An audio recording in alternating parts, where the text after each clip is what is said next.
Hey everyone, welcome to this mini deep dive. We're diving right into the world of Teradata developers, and we know you're here because you're looking to hire one. Finding the right person for a specialized role like this can be tough, so we'll make it quick, just answering the most common questions about hiring Teradata developers. But first, a little tip to get you started. If you want to make sure you're finding the best possible match, head over to theperfectdeveloper.com. Answer their 5 quick questions. It's like a shortcut to finding the perfect developer every single time. Okay, so Teradata developers. They're essential for handling those massive data sets, especially in big enterprises. And to help us navigate this world, we've got our expert here. They're a master at breaking down complex topics. So let's dive into those FAQs.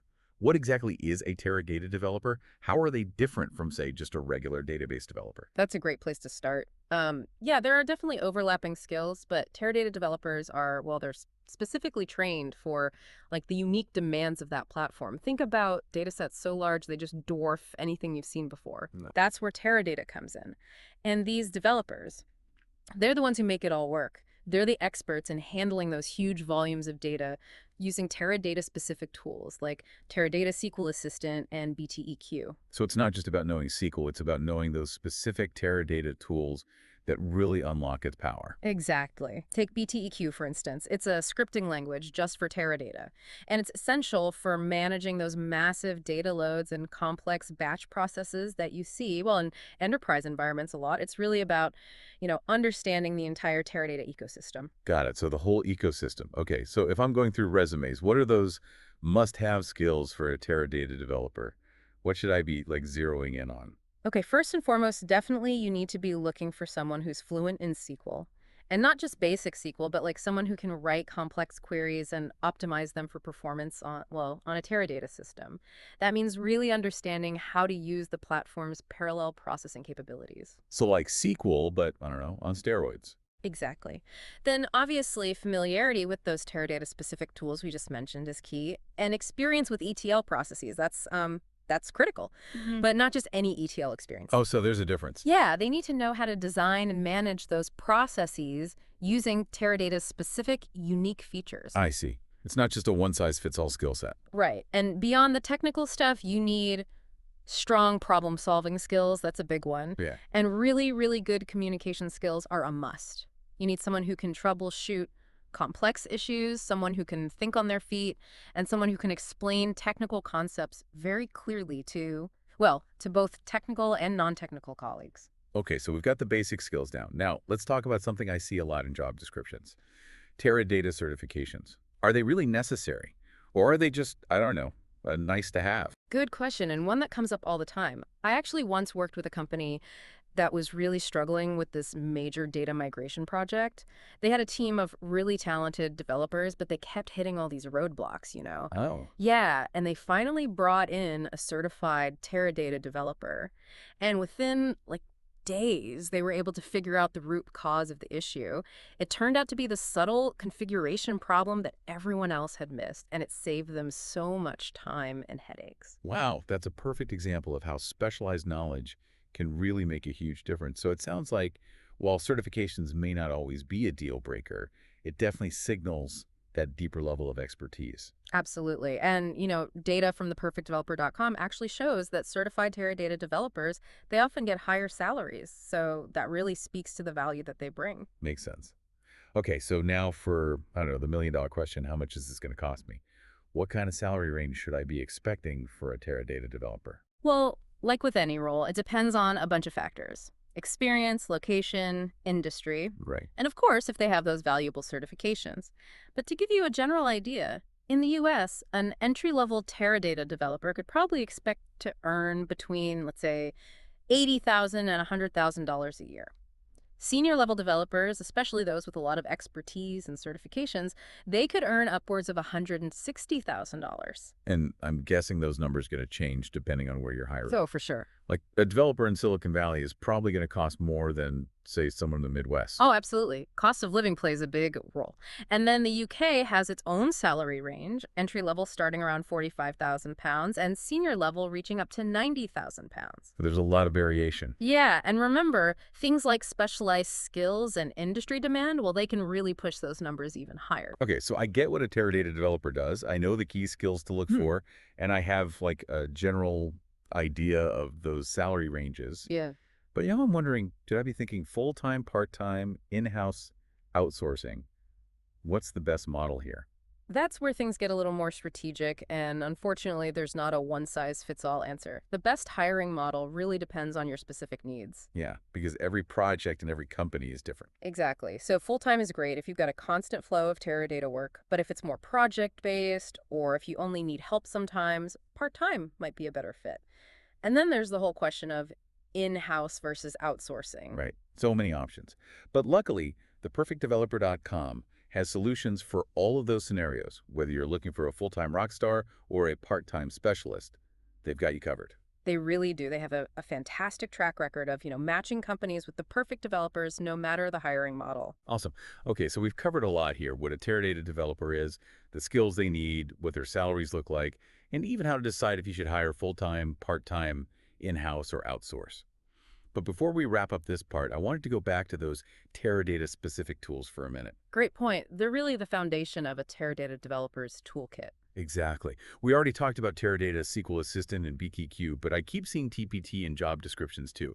Can you give us like a quick rundown of what these tools are all about and why they're so important? Yeah, absolutely. Teradata SQL Assistant, it's the go-to tool for querying, well, for managing the database. It's what developers use to interact with the data, to write queries, and to do those administrative tasks. It's like, think of it as the command center for all things Teradata.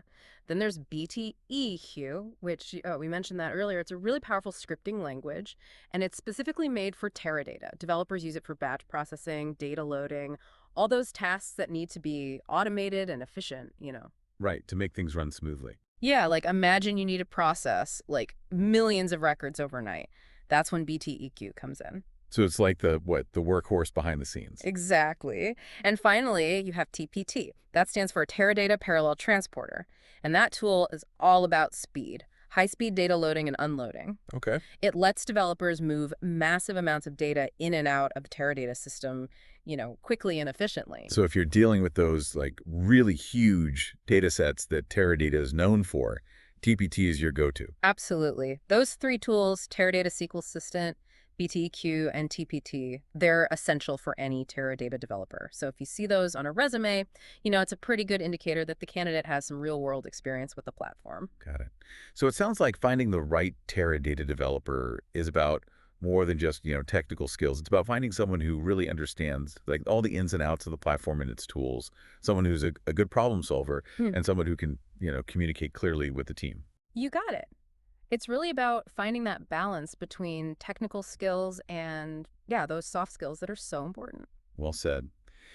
And speaking of finding the perfect developer, I just have to say again how helpful theperfectdeveloper.com can be for this.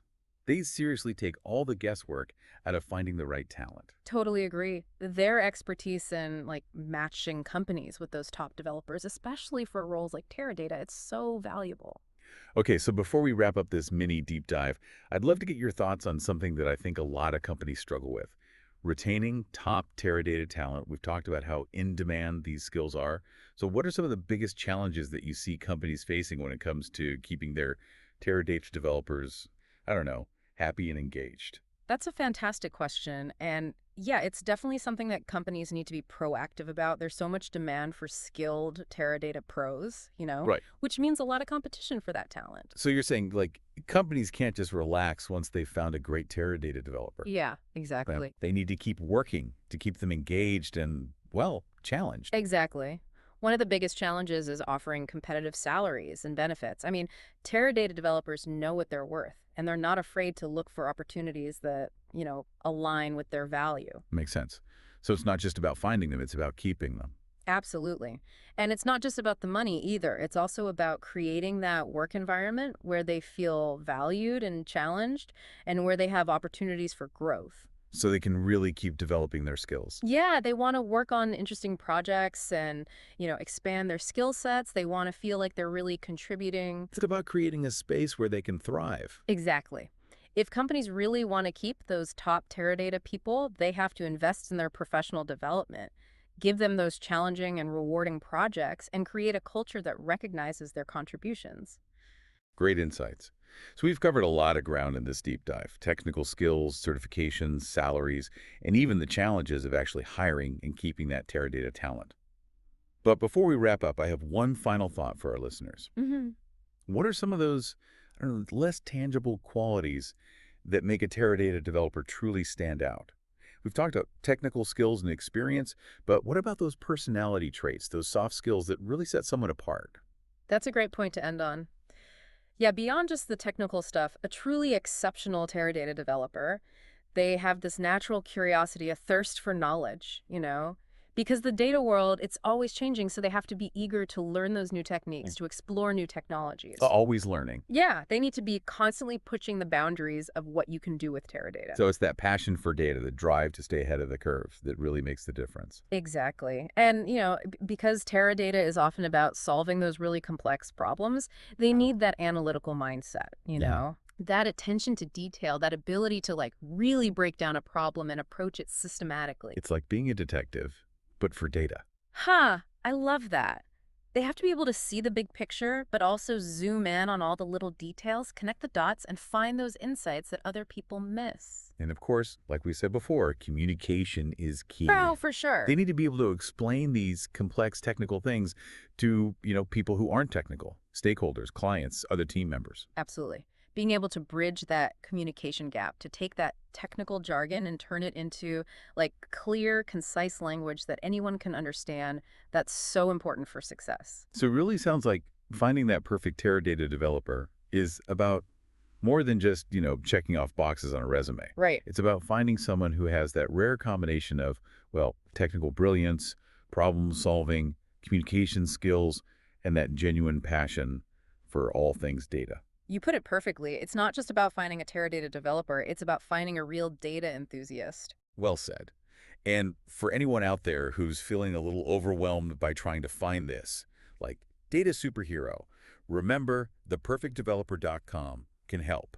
They really can help you find that perfect match. They've got the expertise and the resources to connect you with the best Teradata talent out there. I couldn't agree more. And don't forget, head over to theperfectdeveloper.com and try their 5 questions tool.